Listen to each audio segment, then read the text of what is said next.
সম্প্রতি বেনাপোল বন্দরে বেড়েছে শুল্ক কর ফাঁকি দিয়ে আমদানি পণ্য পাচার। মঙ্গলবার 2.5 কোটি টাকার শাড়ি, 3 পিস, ঔষধ, মোটরসাইকেলের টায়ার সহ বিভিন্ন কসমেটিক্স সামগ্রী জব্দ করেছে বিজিবির সদস্যরা।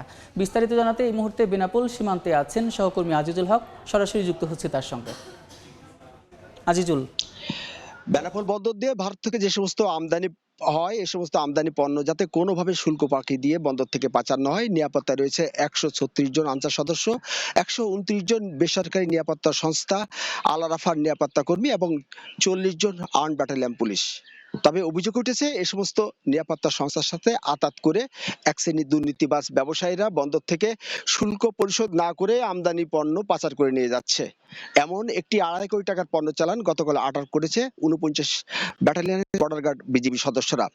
গতকাল ভারতীয় ট্রাকটি বেনাপোল বন্দরে প্রবেশ করে বন্দরে সিসি ক্যামেরার আড়ালে গিয়েই ট্রাকটি আনলোড করে পালিয়ে যাচ্ছিল। এ সময় বিজিবি সদস্যরা ট্রাকটি সহ 2 জন ট্রাক চালক আটক করে পুলিশে সোপর্দ করেছে।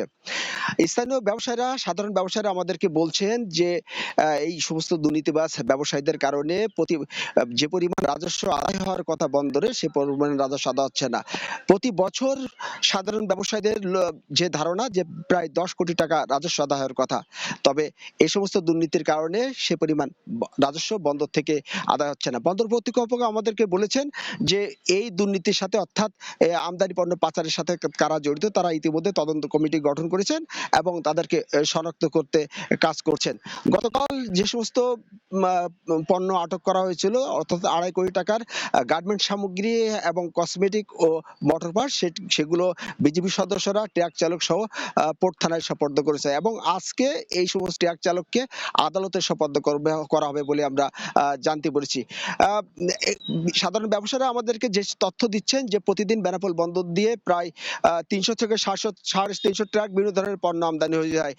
এই আমদানি পণ্যের অনেক একটা অংশ কিন্তু এইভাবে দুর্নীতিবাজ ব্যবসায়ীদের মাধ্যমে কিন্তু শুল্ক ফাঁকি দিয়ে পাচার হচ্ছে। তো এই ছিল বেনাপোল স্থল বন্দর থেকে যে বিজিবির অভিযানে গতকাল যে 2.5 কোটি টাকা মূল্যের একটি পণ্য চালান আটক হয়েছে, তার সর্বশেষ।